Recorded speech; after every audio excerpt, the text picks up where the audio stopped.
नमस्कार। आज हम जानेंगे अधिकरण कारक के बारे में। अधिकरण कारक के बारे में जानने के पहले हम यह जानते हैं कि कारक क्या होते हैं। कारक अर्थात ऐसे शब्द जिनकी सहायता से कर्ता और क्रिया को जोड़ा जाए उन्हें कारक कहते हैं। कर्ता यानी कि क्रिया को करने वाले। तो आइए अब हम जानते हैं कि अधिकरण कारक क्या होते हैं। जहाँ पर क्रिया होती है उसे अधिकरण कहते हैं। अधिकरण यानी कि आधार या फिर स्थान, ऐसा स्थान जहाँ पर क्रिया को किया जा रहा है। अधिकरण कारक में सप्तमी विभक्ति का प्रयोग होता है और सप्तमी विभक्ति में हम में अथवा पर का प्रयोग करते हैं। उदाहरण देखते हैं। मीनाः जले तरन्ति, अर्थात मछलियाँ पानी में तैरती हैं। यहाँ पर क्रिया है तरन्ति यानी कि तैरती है और मछलियाँ ये तैरने की क्रिया को कहाँ पर कर रही है? जल में या पानी में। तो इसलिए हमने जल में सप्तमी विभक्ति यानी कि अधिकरण कारक का प्रयोग किया। दूसरा उदाहरण हम देखते हैं। वृक्षे वानराः वसन्ति, अर्थात पेड़ पर बंदर रहते हैं। यहाँ पर वसंती यानी रहते हैं कि क्रिया कहाँ पर हो रही है?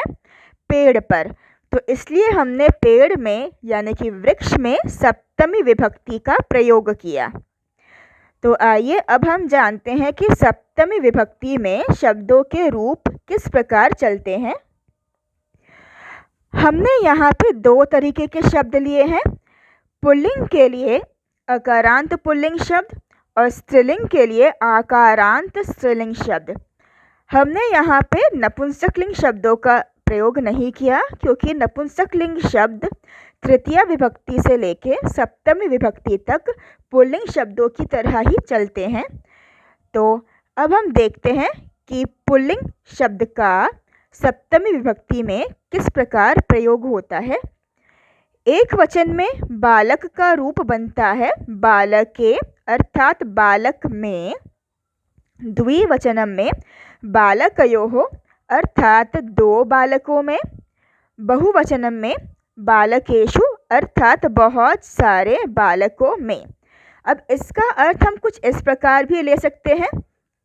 बालके अर्थात बालक पर, बालकयोः अर्थात दो बालकों पर और बालकेषु अर्थात बहुत सारे बालकों पर। वाक्य के अनुसार निर्भर करेगा कि हम कौन सा अर्थ लें। स्त्रीलिंग शब्दों के रूप देखते हैं अब। एक वचनम में लतायाम, अर्थात लता में अथवा लता पर। द्विवचनम में लतयोः, अर्थात दो लताओं में या दो लताओं पर।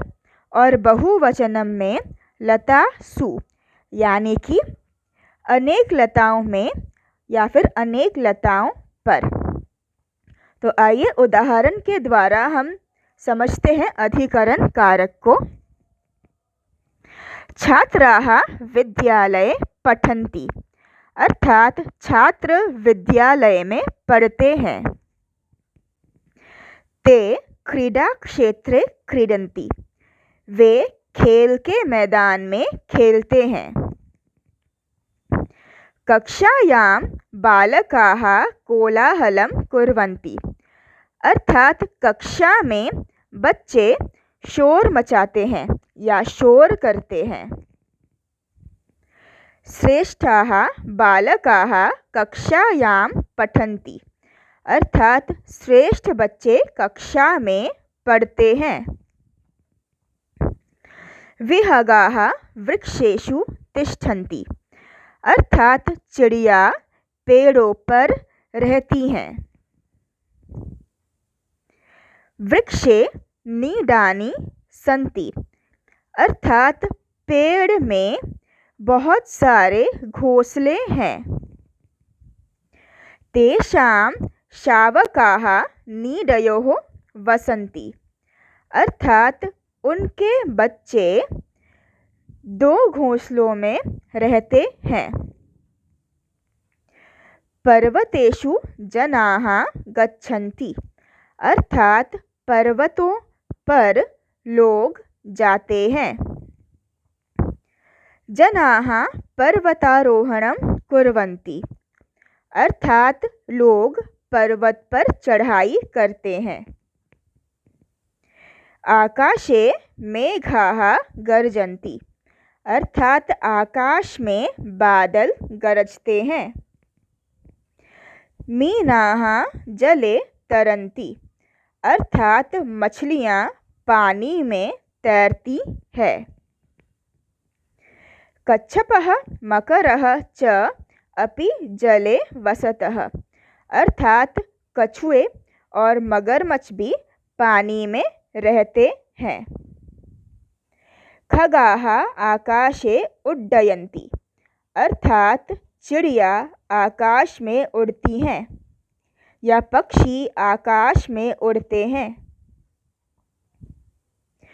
नगरेषु अनेकानि वाहनानि चलन्ति, अर्थात नगरों में अनेक गाड़ियाँ चलती हैं। अस्माकं गृहं दिल्ली नगरे अस्ति, अर्थात हमारा घर दिल्ली नगर में है। अस्माकं यानी हमारा। उद्याने वृक्षाः सन्ति, अर्थात बगीचे में पेड़ हैं। भक्ताः देवालयेषु अर्चयन्ति, अर्थात भक्त मंदिरों में पूजा करते हैं। मित्राणि उद्याने भ्रमन्ति, अर्थात मित्र बगीचे में घूमते हैं। ते अत्र व्यायामं कुर्वन्ति, अर्थात वे यहाँ पर व्यायाम करते हैं, कसरत करते हैं। पाठशालयोः अद्य अवकाशः अस्ति, अर्थात 2 पाठशालाओं में आज अवकाश है यानी कि छुट्टी है। अद्य का मतलब आज। यूयं पुस्तकालये पुस्तकानि पठथ, यानी कि तुम सब पुस्तकालय में पुस्तकें पढ़ते हो। सः पुस्तकालये कोलाहलं करोति, अर्थात वह पुस्तकालय में शोर करता है या शोर मचाता है। लतासु पुष्पाणि सन्ति, अर्थात लताओं में फूल हैं। धन्यवाद।